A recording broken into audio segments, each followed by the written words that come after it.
بسم اللہ الرحمن الرحیم۔ السلام علیکم ناظرین، میں طارق اسماعیل ساگر آپ کی خدمت میں حاضر ہوں۔ ناظرین کرام، پاکستان کی سیاست کو، پاکستان کی صحافت کو زندہ رکھنے کے لیے کونوں کی حادثہ بہت ضروری ہے۔ اس حادثے میں کوئی مرے کوئی جیے، اس کی فکر ہوگی اس کے لواحقین کو۔ ہماری سیاست اور صحافت کو صرف اپنی ریٹنگ کی فکر ہوتی ہے کہ ریٹنگ بڑھنی چاہیے، خواہ کسی بھی قیمت پہ بڑھے، کچھ بھی ہو، ریٹنگ بڑھنی چاہیے۔ میں اس کی مثال آپ کو یہ سانحے کی دیتا ہوں، جو یہ ہزارے والا سانحہ ہے، ہزارہ برادری کا جو سانحہ ہے۔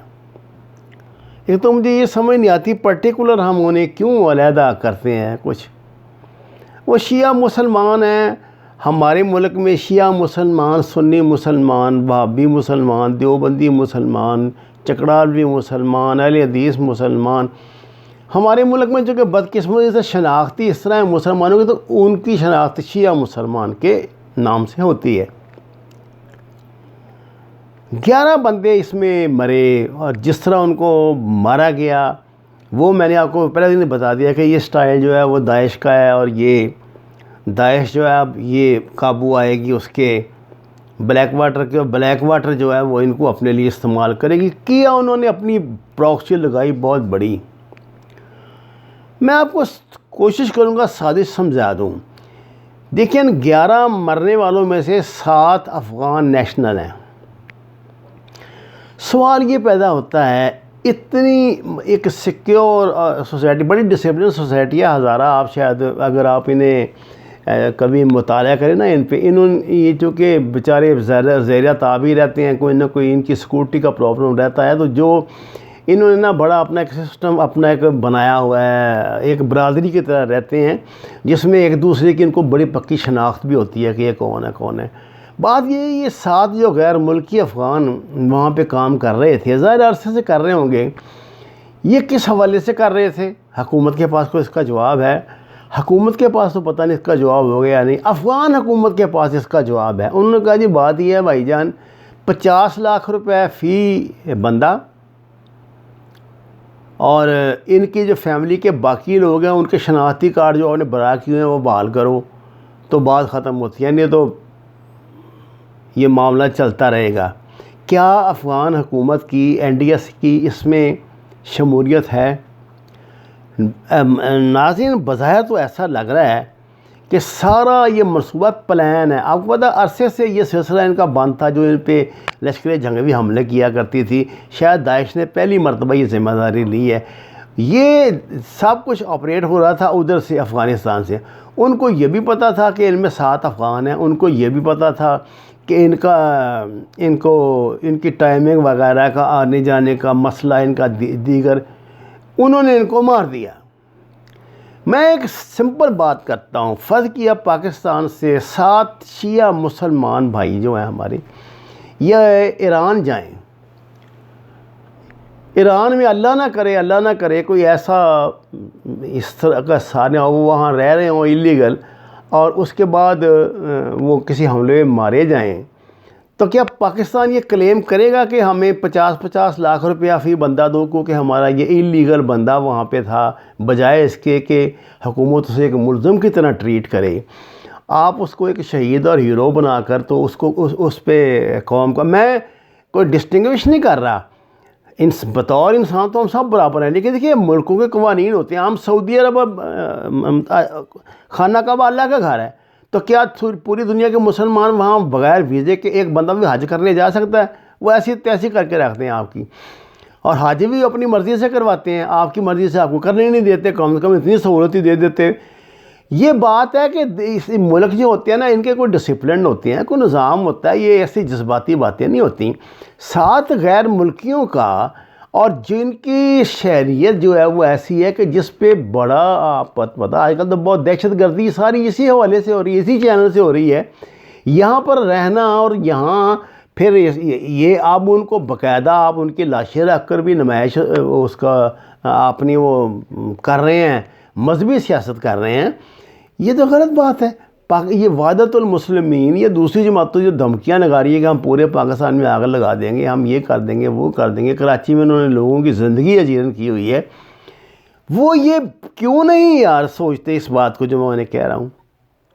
وہ فوری طور پہ یہ جو 7 بندے ہیں ان کو یہ قبول کریں کہ یہ افغانی ہیں، یہ غیر ملکی ہیں، ہماری اس میں غلطی تھی، ہم نے ان کو اپنے پاس پناہ دی ہوئی تھی، تو ہم ان کو واپس افغانستان کو واپس کر دیتے ہیں، باقی بندوں کا پاکستانی نیشنل ہے، پاکستانی نیشنل کے معاملات سے پاکستان کی حکومت ڈیل کرے، غیر ملکیوں کے ساتھ ڈیل نہ کرے۔ اگر کوئی غیر ملکی اور انلیگل غیر ملکی، دیکھیں ایک تو لیگل ہوتا ہے، انلیگل غیر ملکی پاکستان میں مارا بھی جائے تو اس میں ہمارا کیا قصور ہے؟ وہ کیوں انلیگل پاکستان میں رہ رہا تھا؟ پہلے تو وہ اس سوال کا جواب دیں۔ اب آئیے اس پہ ہونے والی سیاست کی طرف۔ دیکھیے میں نے اللہ کو جان دینی ہے، اگر تو کوئی بندہ یہ کہتا ہے نا کہ ہم نے یہ جو شیعہ برادری کے حوالے سے یہ کر رہے ہیں، جو موومنٹ کر رہے ہیں، نہیں، جھوٹ، بالکل جھوٹ۔ یہ جذباتیت کو ہوا دے رہے ہیں، یہ بھڑکا رہے ہیں لوگوں کو ایسے ہی نام لے کے اور دکانیں بند کرا رہے ہیں۔ اصل میں کراچی میں بھائی الطاف کے بعد ایک بڑا خلا پیدا ہو گیا ہے کہ ایک گنڈا، ایک مافیا، ایک بدماش ان کو چاہیے جو ان کو ڈنڈا دے کے نا سیدھا کر کے رکھے، جیسے کہ الطاف بھائی نے رکھا ہوا تھا۔ اس کی جگہ لینے کے لیے کچھ پارٹیاں آپس میں جدوجہد، کچھ پریشر گروپ آپس میں جدوجہد کرنا، ون آف دیم یہ بھی ہے، یہ پریشر گروپ بھی ہے اس میں شامل۔ اب اس پریشر گروپ کو مجھے نہیں پتا کہ اس کا کیا پس منظر ہے یا اس کا کیا پیش منظر ہے۔ اس پریشر گروپ کو ایک بہت بڑا ٹرمپ کارڈ کھیلنے کے لیے مل گیا ہے۔ ان کے پاس بہت ساری جذباتیت ہوتی ہے، یا ہر بات کو سیدنا امام حسین علیہ السلام کے ساتھ منسوب کر دیتے ہیں، بی بی زینب سلام اللہ علیہ کے ساتھ منسوب کر دیتے ہیں، اور صرف اس پہ اپنی ریٹنگ بڑھانا چاہتے ہیں، اپنی تقاریر کرنا چاہتے ہیں، ٹکا کے دبا کے، اور اپنا تماشا دکھائیں گے اور الگ ہو جائیں گے۔ ثابت کیا کرنا ہے اپنی پارٹی کے لوگوں میں کہ میں نمبر 1 ہوں، تم نمبر 2 ہو، یہ ہے وہ ہے۔ جہاں تک پی ڈی ایم کا تعلق ہے، اب تک جو انہوں نے جلسے کیے، جو انہوں نے جلوس نکالے، ان سب میں کہیں اگر آپ کو پاکستانی سیاست نظر آتی ہو تو پلیز مجھے ضرور بتائیں۔ میرے خیال سے یہ سب ہائیبریڈ وار ہے، یہ اس کا حصہ بن گئے ہیں۔ اب وہاں جا کے ایسے ٹسوے بہانا اس کا مریم کا اور اس کا بلاول کا، یہ کیا معنی ہے؟ خود حکومت سراپا احتجاج ہے بلوچستان کی، آ کے انہوں نے کیا رنگ دے دیا ہے اس کو؟ اب وہ اور بیچارے جو پریشان لوگ ہیں وہ پکے ہو گئے۔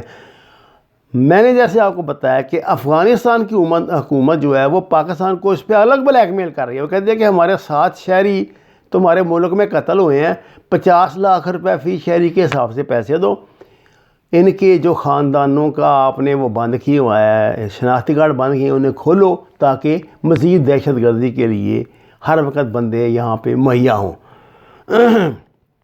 مجھے نہیں پتہ ہے سیکورٹی کا معاملہ عمران خان نہیں جا رہے، لیکن ان کا مزاج ہی ایسا ہے، وہ اپنے مزاج کے ایک ایرسٹوکریٹ قسم کے بندے ہیں، جو ان کے دل و دماغ میں آئے وہ وہی کرتے ہیں، کسی کی بات وہ نہ مانتے ہیں نہ سنتے ہیں۔ میرا نہیں خیال کہ یہ جو ان کے ساتھ اتنی فوج لگی ہوئی ہے ان کے مشیروں کی، وہ کسی کی سنتے بھی ہوں گے۔ ہم تو یہ کہتے رہتے ہیں نا مشیر جو ہیں ان کے نکمے ہیں، نالائق ہیں، اس کی وجہ سے ملک کا امن و امان تباہ ہو گیا، یہ ہو گیا، وہ ہو گیا۔ اس میں ایک بہت بڑا عنصر جو ہے وہ موجودہ عالمی صورتحال کا بھی ہے، کیونکہ یہ گلوبل ولیج ہے، دنیا ایک گلوبل ولیج ہے۔ امریکہ میں ہونے والا واقعہ پاکستان کو متاثر کرتا ہے، اسی طرح پاکستان میں ہونے والا واقعہ امریکہ کو بھی متاثر کرتا ہے۔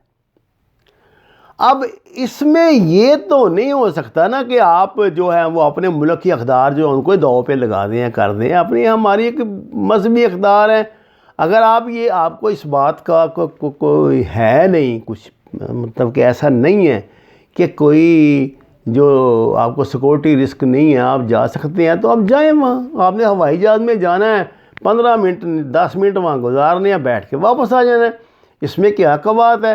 آپ ملک کے حکمران ہیں۔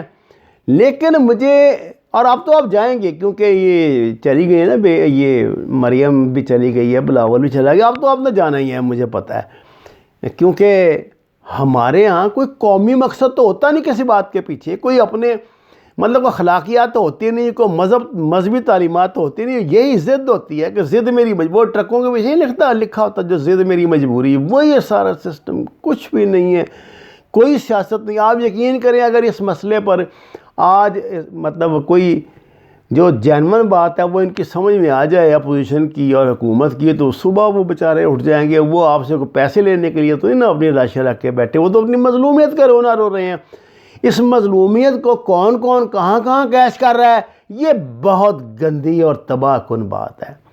اس مظلومیت کو جو ان کے علماء کرام ہیں وہ بھی کیش کریں گے، اس مظلومیت کو پی ڈی ایم بھی کیش کرے گی، اس مظلومیت کو حکومت بھی کیش کرے گی، اور مسئلہ جو اصل ہے وہ وہاں کا وہیں رہے گا۔ اگر مروجہ سیاست کا ہم نے یہی چلن اپنائے رکھا، وما علینا الا البلاغ المبین۔ ناظرین کرام، درخواست ہے قرآن و نماز کو ترجمے کے ساتھ جانیے، ہمارے چینل کو سبسکرائب کریں، لائکس دیں اور سچ کے سفر میں ہمارا ساتھ دیں۔ آپ کا بہت شکریہ۔